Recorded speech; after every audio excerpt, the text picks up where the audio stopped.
नमस्कार, आप देख रहे हैं एबीपी गंगा। मैं हूं स्नेहलता। सरकार का सरताज कौन, इस पर हम डिटेल में चर्चा करेंगे, तमाम खबरों से रूबरू कराएंगे। लेकिन इससे पहले इस वक्त की बड़ी खबर आप तक पहुंचाएं। देहरादून में बस में आग लगने की खबर मिली है, जहां लच्छीवाला टोल प्लाजा के पास ये देखिए तस्वीरें आ गई हैं। बड़ी बात यह है कि इस बस में 37 यात्री भी सवार थे। उत्तर प्रदेश परिवहन की ये बस है जिससे धुआं उठता, काला धुआं उठता आप देख सकते हैं। देहरादून से हरिद्वार यात्रियों को लेकर के ये रोडवेज बस जा रही थी, लेकिन गनीमत ये है कि सभी यात्री सुरक्षित हैं।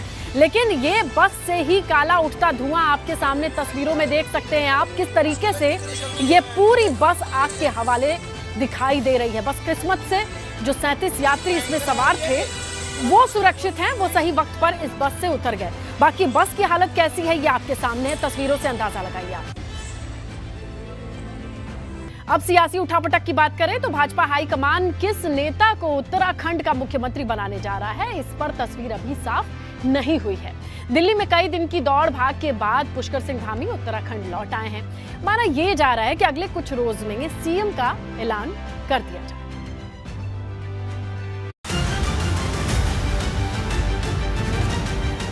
उत्तराखंड में भाजपा को प्रचंड बहुमत मिलने के बाद भी सीएम के चेहरे को लेकर सस्पेंस बरकरार है। कार्यवाहक सीएम पुष्कर सिंह धामी समेत भाजपा के कई दिग्गज पिछले कई दिनों से दिल्ली में डेरा जमाए थे, मगर तस्वीर अभी साफ नहीं हुई। कई दिन की दौड़ भाग के बाद पुष्कर सिंह धामी वापस उत्तराखंड लौट आए। उत्तराखंड के कई सारे विधायक और इसके अलावा पार्टी के पदाधिकारी पिछले 5 दिनों से दिल्ली में डेरा डाले हुए थे। अगर बात करें तो कई सारे विधायकों ने खुलकर कहा कि वो भी सीएम पद के लिए दावेदार हैं, लेकिन अंतिम निर्णय पार्टी आला कमान को करना है। अगर उन नामों की प्रमुखता से चर्चा की जाए तो जिस तरीके से कैबिनेट मंत्री रहे रेखा आर्य, इसके अलावा विधानसभा स्पीकर रहे प्रेमचंद्र अग्रवाल, इसके अलावा अगर बात करें तो कई सारे ऐसे भी विधायक हैं जो लगातार जोर आजमाइश करते रहे हैं। हालांकि अंतिम निर्णय पार्टी आला कमान को लेना है, लेकिन उसके पहले कई सारे विधायक और कई सारे ऐसे लोग हैं जो पार्टी में कद्दावर पोजीशन पे है, वो अपने लिए भी लॉबिंग कर रहे हैं। लेकिन अब देखना यह है कि अंतिम निर्णय पार्टी आला कमान क्या लेता है। मंगलवार को दिन भर सीएम से जुड़ी खबरें सुर्खियां बनी। भाजपा कार्यालय पर हुई मीटिंग में पुष्कर सिंह धामी, मदन कौशिक समेत कई बड़े नेता शामिल हुए। मीटिंग खत्म होने के कुछ देर बाद पुष्कर सिंह धामी और अनिल बलूनी की संसद जाने वाली तस्वीरें सामने आई, जिससे सियासी चर्चाओं का बाजार और गर्म हो गया। संसद भवन में अमित शाह के साथ हुई बैठक के बाद भी तस्वीर साफ नहीं हुई। सीएम के चेहरे को लेकर जो सस्पेंस था वो बरकरार रहा। उत्तराखंड में भारतीय जनता पार्टी को प्रचंड बहुमत मिल गया है, लेकिन जिस तरीके से खटीमा में मुख्यमंत्री पुष्कर सिंह धामी चुनाव हार गए हैं, इसके बाद से लगातार राजनीतिक गतिविधियों में दिल्ली में खासतौर से बात करें तो तमाम सारे विधायक और इसके साथ साथ तमाम सारे पार्टी के पदाधिकारी लगातार मंथन कर रहे हैं। कल अगर बात करें तो दिन भर पार्टी की विश्लेषण हुआ, जिसमें हार और जीत को लेकर के ये देखा गया कि भारतीय जनता पार्टी कहां पे मजबूत रही, कहां पे कमजोर रही और कुमाऊं मंडल में इतनी कम सीटें क्यों आई, और इसके साथ साथ खटीमा में आखिर मुख्यमंत्री रहते हुए पुष्कर सिंह धामी चुनाव क्यों हार गए। उत्तराखंड के नए मुखिया को लेकर अभी भी सस्पेंस बना हुआ है। अगले कुछ रोज में पर्यवेक्षक राजनाथ सिंह और सह पर्यवेक्षक मीनाक्षी लेखी दून जाएंगे। 19 मार्च को विधानमंडल दल की मीटिंग हो सकती है, जिसमें विधानमंडल दल के नेता का चयन होगा, जबकि 20 मार्च को नई सरकार का शपथ ग्रहण हो सकता है। मगर सबसे अहम सवाल यही है कि कौन सा चेहरा है जिसे हाई कमान पहाड़ की कमान सौंपने जा रहा है। पार्टी आलाकमान ने अभी कोई भी निर्णय नहीं किया है कि आखिर मुख्यमंत्री किसको बनाया जाए। अगले 1 से 2 दिनों में ये निर्णय हो जाएगा और पर्यवेक्षक जब देहरादून पहुंचेंगे तभी मुख्यमंत्री के नाम का ऐलान किया जाएगा। अब देखने वाली बात ये होगी क्या पार्टी पुष्कर सिंह धामी को एक मौका और देती है या फिर किसी अन्य व्यक्ति को उत्तराखंड का नया सीएम नियुक्त करती है। कमिश्नर कपिल के साथ अविनाश तिवारी, एबीपी गंगा, दिल्ली। तो देखिए, उत्तराखंड के सीएम के चेहरे पर मंथन के बीच उत्तराखंड के सांसद ने गृह मंत्री अमित शाह से मुलाकात की है। इस मुलाकात में सांसद रमेश पोखरियाल निशंक थे, केंद्रीय रक्षा राज्य मंत्री अजय भट्ट, अजय टम्टा शामिल रहे। इसके साथ राज्यसभा सांसद अनिल बलूनी, नरेश बंसल भी मौजूद रहे। राज्यसभा सांसद अनिल बलूनी ने इसे लेकर ट्वीट भी किया। बलूनी ने अपने ट्वीट में लिखा है कि पीएम मोदी के नेतृत्व में उत्तराखंड में मिली प्रचंड जीत के लिए पीएम का आभार है।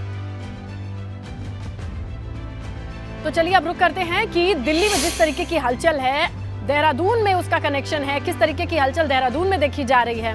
पंकज हमारे सहयोगी जुड़ चुके हैं। कितनी हलचल है देहरादून में इस वक्त, क्योंकि सीएम पुष्कर सिंह धामी लौट आए हैं, सांसदों से भी मुलाकात हुई है, आगे की भी प्लानिंग का पता चल रहा होगा पंकज। बिल्कुल इसने देखिए दिल्ली में जो बैठकों का दौर था वो ख़त्म हो गया है और अब उत्तराखंड के तमाम जो नेताओं की नज़रें हैं वो दिल्ली पर टिकी हुई है, क्योंकि पिछले अगर हम मतगणना के बाद से बात करें तो लगातार ये चर्चाएं हैं, लगातार ये कयास लगाए जा रहे हैं कि उत्तराखंड में आखिरकार जो आने वाला मुख्यमंत्री होगा वो कौन होगा, क्योंकि पार्टी स्तर से अभी तक इसको लेकर कोई निर्णय नहीं लिया गया है। लेकिन जिस तरह से दिल्ली की दौड़ उत्तराखंड के तमाम विधायकों की हुई थी, उससे माना जा रहा था कि पार्टी नेतृत्व सभी विधायकों से राय मशवरा करके, पार्टी के वरिष्ठ पदाधिकारियों से राय मशवरा करके एक नाम पर सहमति बना लेगा, लेकिन अभी तक भी एक नाम पर सहमति नहीं बनी है। तो ऐसे में माना जा रहा है कि अभी जो ये मुख्यमंत्री पद को लेकर जो चर्चाएं हैं ये थोड़ी और चलने वाली है। 17 और 18 तारीख को ऐसे ही चर्चाओं का दौर रहेगा, क्योंकि बीच में देखिए होली भी पड़ गई है और होली की वजह से जो दिल्ली में तमाम डटे हुए विधायक थे वो उनको दिल्ली से देहरादून के लिए रवाना हो गए हैं, वो देहरादून पहुंच गए हैं, अपने अपने जो गृह क्षेत्र है उनके वहां पर पहुंच गए हैं। तो इन तमाम चीज़ों को देखकर ये कहा जा सकता है कि अभी 2 दिन हमें और इंतजार करना होगा, 17 और 18 तारीख का इंतजार करना होगा। 19 तारीख को पर्यवेक्षक देहरादून आएंगे और यहाँ पर फिर से दोबारा से वो तमाम जो विधायक हैं उनसे फीडबैक लेंगे, उनके साथ बैठक करेंगे, क्योंकि तकरीबन 20 के करीब विधायक दिल्ली गए थे, उनकी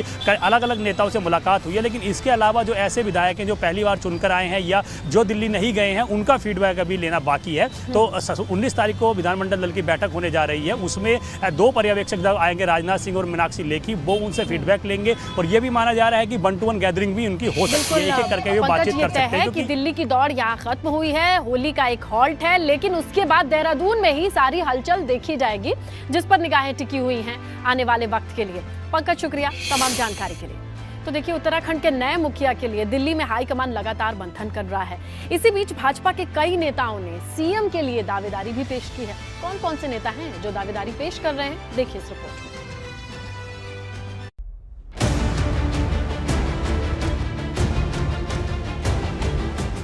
उत्तराखंड का मुख्यमंत्री कौन होगा, इस पर पिछले कई दिनों से दिल्ली में मंथन चल रहा है। भाजपा के कई नेता दिल्ली में डेरा डाले हुए हैं। सूबे की कमान किसे मिलेगी अभी कहना मुश्किल है, मगर सीएम की रेस में कई नेताओं के नाम आगे चल रहे हैं। पूर्व विधानसभा अध्यक्ष और ऋषिकेश से विधायक प्रेमचंद अग्रवाल खुद को सीएम की रेस में मानकर चल रहे हैं। प्रेमचंद अग्रवाल का कहना है कि वो 4 बार के विधायक हैं, इसीलिए उनकी दावेदारी बनती है। तय करेगा आलाकमान सीएम, उसी को आप लोग मानेंगे, लेकिन अपने आप पे आपको दौड़ में ले रहे हैं। नहीं, स्वाभाविक तौर से पार्टी का हमारा हर कार्यकर्ता, हर विधायक अनुशासित है। और आज से पहले देखिए, कभी का रिकॉर्ड उठा के देखिए, भारतीय जनता पार्टी एकमात्र पार्टी ऐसी है जहाँ पे चूं तक कोई कार्यकर्ता या विधायक नहीं करता है, जो पार्टी का हाईकमान तय करता है उसको सब स्वीकार। दावेदारी करने वाले में सोमेश्वर सीट से विधायक और पूर्व मंत्री रेखा आर्य का नाम भी शामिल है। रेखा आर्य का कहना है कि दावेदारी का हक हर किसी कार्यकर्ता का है। सरकार का गठन जो है केंद्रीय नेतृत्व ने तय करना है और पर्यवेक्षक तय कर दिए गए हैं। मुझे उम्मीद है जल्द से जल्द जो है सरकार का गठन भी होगा। और रही बात मेरे रहने की, तो निश्चित रूप से होली है। होली की शुभकामनाएं समस्त प्रदेशवासियों को है मेरी ओर से, और मैं भी अपने क्षेत्र की ओर जाऊंगी और क्षेत्र में होली को सेलिब्रेट करूंगी। इससे पहले कोटद्वार से विधायक रितु खंडूड़ी को सीएम बनाने की मांग उठी थी। रितु के समर्थन में महिला कार्यकर्ताओं ने देहरादून में प्रदर्शन भी किया था। एबीपी गंगा के लिए दिल्ली से अविनाश तिवारी के साथ देहरादून से पंकज राणा की रिपोर्ट। तो एक तरफ सीएम कौन होगा इस पर मंथन हो रहा है, तो दूसरी ओर चर्चा इस बात पर भी चल रही है कि नए मुख्यमंत्री के मंत्रिमंडल में इस बार कौन कौन से चेहरे शामिल हो सकते हैं।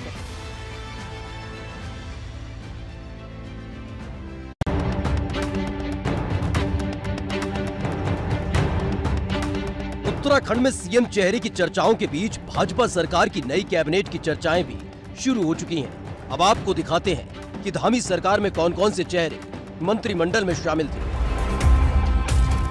बंसीधर भगत, स्वामी यतीश्वरानंद, बिशन सिंह चुफार, यशपाल आर्य, सतपाल महाराज, हरक सिंह रावत, धन सिंह रावत, गणेश जोशी, सुबोध उनियाल, रेखा आर्य, अरविंद पांडे धामी मंत्रिमंडल का हिस्सा थे। मगर धामी मंत्रिमंडल में शामिल रहे 2 मंत्री हरक सिंह रावत और यशपाल आर्य कांग्रेस में शामिल हो चुके हैं, जबकि एक मंत्री स्वामी यतीश्वरानंद चुनाव हार चुके हैं। सीएम फेस के साथ राजनीतिक गलियारों में यह भी चर्चाएं हैं कि इस बार का मंत्रिमंडल कुछ बदला हुआ होगा। कई पुराने चेहरे जिनका नाम कट सकता है तो कई नए चेहरे जिनको मंत्रिमंडल में तरजीह दी जा सकती है। इसमें युवा चेहरे और महिलाओं की भागीदारी ज्यादा हो सकती है। इस बार कैबिनेट में महिलाओं को ज्यादा हिस्सेदारी देने की भी संभावना है। अपनी विधानसभा से लगातार जीतते आ रहे कई विधायकों के नाम नई कैबिनेट की रेस में देखे जा रहे हैं। नई कैबिनेट में सितारगंज से विधायक सौरभ बहुगुणा, विकासनगर से विधायक मुन्ना सिंह चौहान, बागेश्वर से विधायक चंदन रामदास के नाम रेस में है। जानकार मानते हैं कि इस बार राष्ट्रीय नेतृत्व युवा चेहरों की कैबिनेट में ज्यादा भागीदारी रखेगा। कि जिस तरह से देरी हो रही है और जिस तरह से चीज़ें निकल के आ रही हैं, लगातार दिल्ली में जो बैठक हो रही हैं, तो लगता है कि राष्ट्रीय नेतृत्व कहीं ना कहीं अपने मंत्रिमंडल में भी इस तरह की व्यवस्था करने का इच्छुक है जिसमें युवाओं को ज़्यादा भागीदारी मिले, जो राज्य के लिए आगे चल कर के नेतृत्व के रूप में भी राष्ट्रीय नेतृत्व चाहेगा कि उनको विकसित किया जा सके। होली के बाद उत्तराखंड को नया सीएम मिलने जा रहा है। इसके साथ ही इस बार की कैबिनेट में कई नए चेहरों को जगह मिलने की उम्मीद है। इस बार ये माना जा रहा है कि कई पुराने मंत्रियों का नाम लिस्ट से काटा जा सकता है तो कई नए चेहरों को तरजीह दी जाएगी। इसमें कई ऐसे चेहरे शामिल हैं जो लगातार अपने क्षेत्र से जीत कर आए हैं और अपने क्षेत्र में अच्छा दबदबा रखते हैं। अब देखना होगा कि नए सीएम के साथ कौन सा नया मंत्रिमंडल भी इस बार उत्तराखंड को मिलने जा रहा है। नए चेहरों के शामिल होने की प्रबल संभावनाएं बनी हुई हैं। अपने सहयोगी निशांत चौहान के साथ रवि कैंथ्रा, एबीपी गंगा, देहरादून। नैनीताल से बड़ी खबर है, जहां हरिद्वार के लाइब्रेरी घोटाले में हाई कोर्ट में सुनवाई की खबर मिली है, जहां हाई कोर्ट ने मदन कौशिक को नोटिस भेजा है। नोटिस के जरिए मदन कौशिक से जवाब भी मांगा गया है। इसके साथ आपको बताएं कि ग्रामीण विभाग के अधिशासी अभियंता को भी नोटिस भेजा गया है। जनहित याचिका पर सुनवाई के बाद हाई कोर्ट ने ये नोटिस भेजा है। विधायक निधि से लाइब्रेरी बनाने के लिए बजट जारी हुआ था और इसी मामले पर हाई कोर्ट ने अब नोटिस भेज करके जवाब मांगा है मदन कौशिक से। चुनाव में मिली करारी हार के बाद कांग्रेस में आरोप प्रत्यारोप का दौर चल रहा है। नौबत तो यहां तक की आ गई है कि अब पार्टी के बैनर पोस्टर से हरीश रावत का फोटो गायब हो गया है। कांग्रेस भवन में कार्यकर्ताओं की तरफ से लगाए गए पोस्टर में हरीश रावत का फोटो गायब है।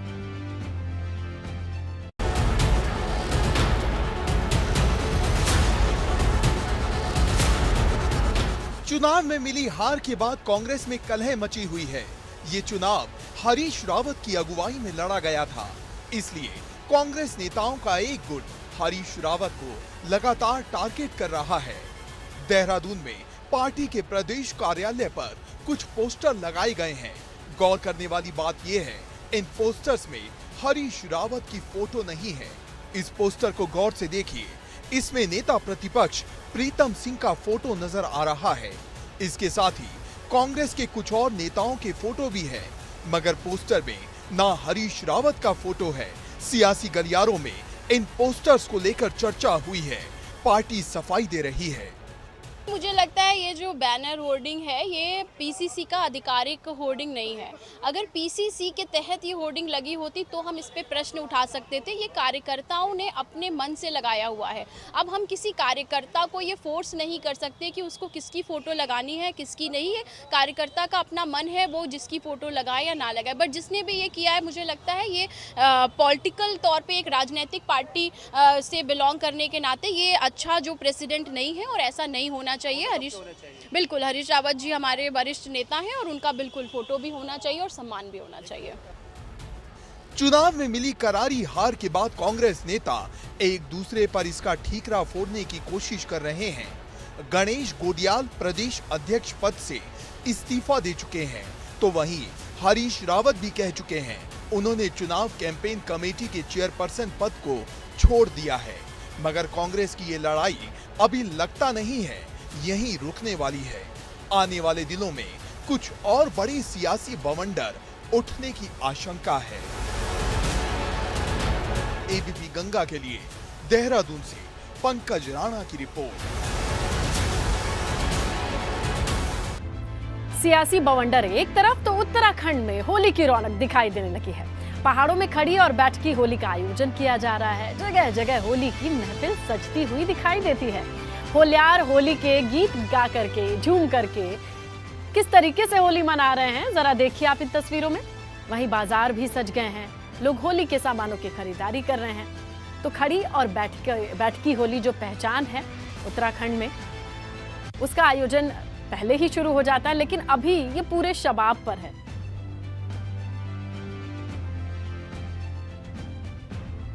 बागेश्वर में भी होली की पूरी धूम मची हुई है। खड़ी होली के साथ बैठकी होली भी मनाई जा रही है। शहर से लेकर गांव तक हर जगह महिलाओं की टोलियां होली के पारंपरिक गीतों के साथ होली को मनाते हुए देखिए किस तरीके की खूबसूरत तस्वीरें आ रही हैं, आप जरा देखिए।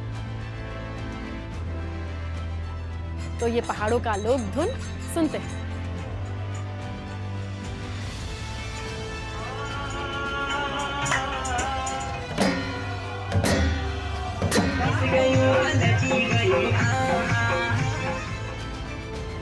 कर्णप्रयाग में भी होली की रौनक नजर आ रही है। गैरसैंण में होली के गीत गाए जा रहे हैं।